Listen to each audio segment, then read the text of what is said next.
السلام عليكم واهلا وسهلا فيكم بقناتي يلا نطبخ مع ميسة. اليوم مثل ما شايفين رح اعمل بروستد على الطريقة السورية، وصفة كتير طيبة ورائعة ورح تطلع معكم اقرب ما يكون للجاهز، يعني الطعمة والقرمشة والسوى حيكون مستوي كتير كتير ممتاز، يعني حيكون مستوي من الداخل. تابعوا معي الفيديو للأخير لحتى تشوفوا كل النصائح اللي حاعطيكم اياها. كتير منشوف فيديوهات على اليوتيوب للبروستد، بس أنا إن شاء الله اليوم حقدم لكم أفضل طريقة لتوصلوا للطريقة القريبة للجاهز.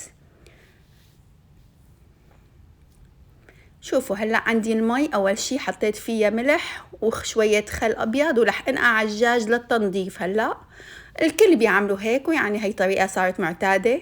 بنقعه شي ساعة مشان نتخلص من الزفر تبعه، وبعدين بنصفي عنه المي. شوفوا أنا عاملة كيلين ونص تقريبا دجاج فروش كامل وزنه شي كيلو وربع، وعاملة تندرز وجوانح. شوفوا هلأ بدي تبل الدجاج، رح استخدم نص ليمونة مع قشرتها. رح نخمر الدجاج، هي الخميرة بيستخدموها بالمطاعم،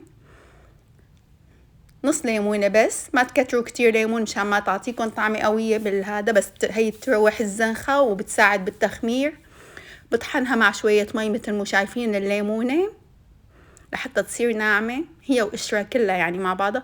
وحطيت نص معلقة صغيرة زنجبيل. هلا عم جهز أنا الخميرة، و3 معالق كبار طعام يعني ملح، 3 معالق طعام ملح. هلا عم نجهز التتبيلة اللي حنتبل فيها الدجاج، نخمر فيها الدجاج ليلة كاملة هي التتبيلة. ومعلقة صغيرة بودرة الثوم، ونص معلقة صغيرة من بهارات الماجي إذا حبيتوا بتقدروا تحطوها، ونص معلقة صغيرة فلفل. الأفضل إنه يكون فلفل أبيض، بس أنا ما عندي حطيت فلفل أسود. ومعلقة هيل ناعم كمان معلقة صغيرة طبعا، وربع معلقة صغيرة فانيلا أو أقل. هي بالتخمير بالبداية بقى ما بينت معي أنا بالصورة. الفانيلا بدنا إياها بودرة طبعا يعني مو سائل، وبحط لهم 1.5 لتر مي وبنقع فيهم الدجاج ليلة كاملة. أنا نقعتهم ليلة وللساعة 3 الظهر. شوفوا الدجاج بعد ما طالعته من البراد بعد ما نقعته ليلة ونص تقريبا قديش شكل الدجاج حيستوي بدون ما ينطبخ. شايفين شكل الدجاج شلون صار بعد النقع؟ هي الخميرة اللي نحنا بدنا اياها لحتى يستوي معنا الدجاج. وهلأ حنشوف شو حنساوي. حنصفيه بالمصفاية، بحطه شي ربع ساعة لنص ساعة بالمصفاية ليصفي تماما من المي يلي فيه. وبجهز الخلطة تبعي، طحين ونص معلقة هيل صغيرة، معلقة ملح صغيرة، وربع معلقة فانيلا كمان فانيلا بودرة. بخلطهم كتير منيح وبغطي الدجاج. البروستد بغطوه غطة واحدة هيك عنا بالشام عادة. شوفوا الطحين انتبهوا ما حطيت له نشا، لا تستعملوا النشا بيخلي القرمشة تطلع معكم قاسية. غطة واحدة للبروستد بقلب الطحين. بحط الدجاج بغطه. إذا بدكم إياه طبقة القرمشة عندكم إياها تكون أكبر وأسمك يعني أكتر سميكة، بتغطوه مرتين. مثل ما شايفين عندي قطعة هالجناح غطيتها بالطحين، بنفضها من الطحين وبحطها بمي. عندي مي جنبي بس مي على الحل، بقول 1 2 3 وبرفعها وبرجعها على الطحين وبغطها بالطحين. هالمرة دائما ما بتكبسوها جوات الطحين لما بتحطوها القطعة، بس لا تضغطوا كتير كتير كمان لحتى ما يطلع معكم هيك طبقة سميكة كتير وقاسية بعدين. بنفضها مثل ما شايفين. هي النفضة هي اللي بتعمل الحراشف، بتعطيني الحراشف وقت القلي. هلا بعد القلي بتبين معكم الحراشف. وانا بس حطيت الجوانح وحطيت هدول الصدوع يلي هن التندرز، حطيتهم مثل ما شايفين. هدول بس الوحيدين اللي هن غطيتهم مرتين بالطحين، والا انا البروستد كله غطيته مره واحده وهو هيك اصوله. مثل ما شايفين غطيتها وبنفضها تعطيني الحراشف. اذا لقيتوا شي طرف للسماء اجى عليه منيح الطحين غطوها بتاكدوا، ولا تضغطوا كتير عليه اثناء الغط مشان ما يصير قاسي. وهلا عم اختبر الزيت. انا طلعت اقلي برا لانه عندي الغاز برا حامي اكتر، ومشان الريحه بالبيت ما كتير قويه. مثل ما شايفين هاي النصيحة رح أعطيكم إياها هلأ، رح تستفيدوا منها كتير للقلي. أول شي الزيت بدنا إياه يكون كتير حامي، بس ما بدنا إياه لدرجة إنه يحرق. يعني بتعرفوا أنتوا شو يعني يكون حامي؟ مثل لما بدكم تقلوا بطاطا أو أي شي تاني بدكم تقلوه، ما بنخليه إنه يوصل للدرجة إنه هلأ حطهم أنا بعد دقيقتين يصيروا سود عندي. لا، بدي اياه يكون حامي بس بالمعقول. بكون النار عالية، بسقط الدجاج وبعدين بخفف شوي عليه بعد ما سقطه شي دقيقتين، بخفف شوي النار عليه وبتركه مكشف بهالمرحلة. شوفوا الطنجرة اللي أنا استعملتها كتير كبيرة، أكبر طنجرة عندي، حطيت فيها الزيت، وهيك بكون أنا وصلت لأقرب طريقة بتشبه المطاعم. ما بحط والله طنجرة صغيرة بحط فيها قطعتين، أكيد ما حيستوي عندي من جوا.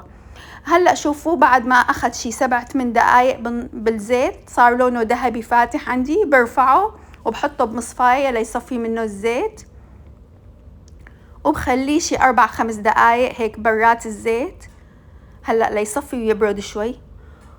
وبرجع بسخن الزيت، هو بيكون سخن يعني طبعا عندي الزيت لساته، بس برجع بسخنه شوي وبسقطهن مثل ما شايفين، برجعن على الزيت.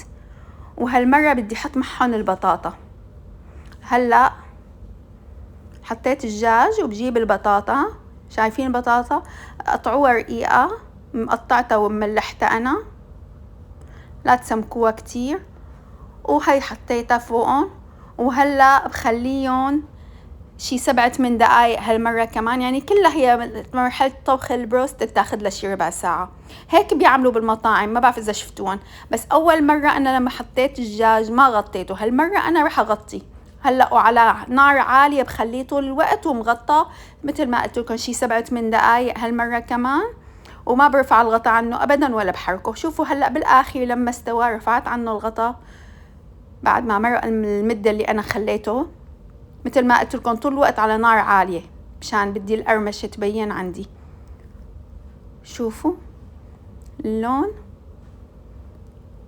ذهبي بياخد العقل، ما بحكي لكم عن الريحة قديش بتاخد العقل، ولا الطعمة، يعني عن جد أقرب شي ممكن تذوقوه بيشبه البروستد اللي بالسوق.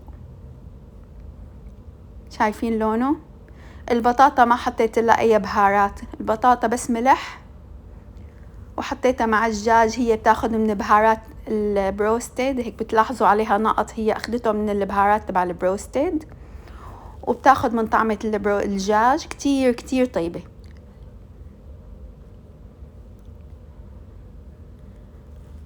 الطعمة والريحة يعني خيال. مثل ما قلت لكم أنا حطيت المقلاية كبيرة وحطيت شي 10 قطع دجاج فيها، هيك اعملوا لحتى ينجح معكم. لما بدنا نطبق وصفة منجيبها جاهزة من السوق مثل البروستد مثلا أو الصفيحة، لازم نعمل أقرب طريقة ممكنة توصلنا للنتيجة الصح. هاي أقرب طريقة ممكنة. يعني نحن لما بنحط مقلاية كبيرة بنحط فيها 10 قطع، بياخدوا وقت ليستووا، مو مثل لما نحط قطعة أو قطعتين طبعا رح يستووا بسرعة وحيتموا نيين من جوا. شوفوا اللون ما أحلى، شايفين؟ وهي هلأ هاي الوجبة الأولى يلي طلعت، طبعا أنا قليت على عدة مراحل عدة وجبات، هاي أول وجبة حورجيكم إياها. شوفوا هاي قطعة الصدر تندرز، قطعة التندر هاي عم أرجيكم قديش مستوية.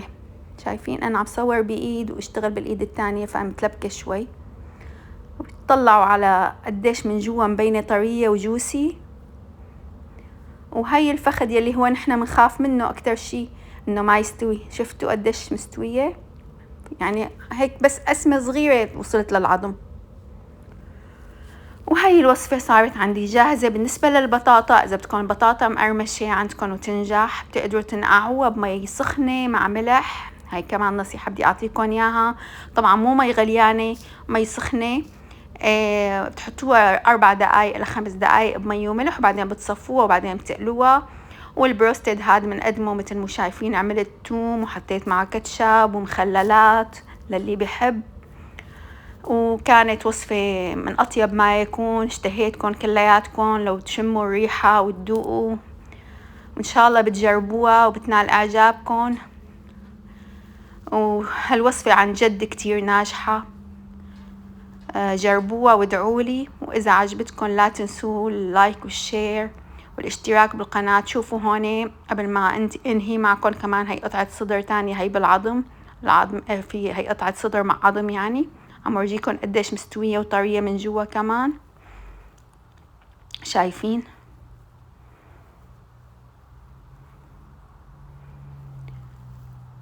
إن شاء الله تكون وصفة نالت إعجابكم، والسلام عليكم ورحمة الله وبركاته.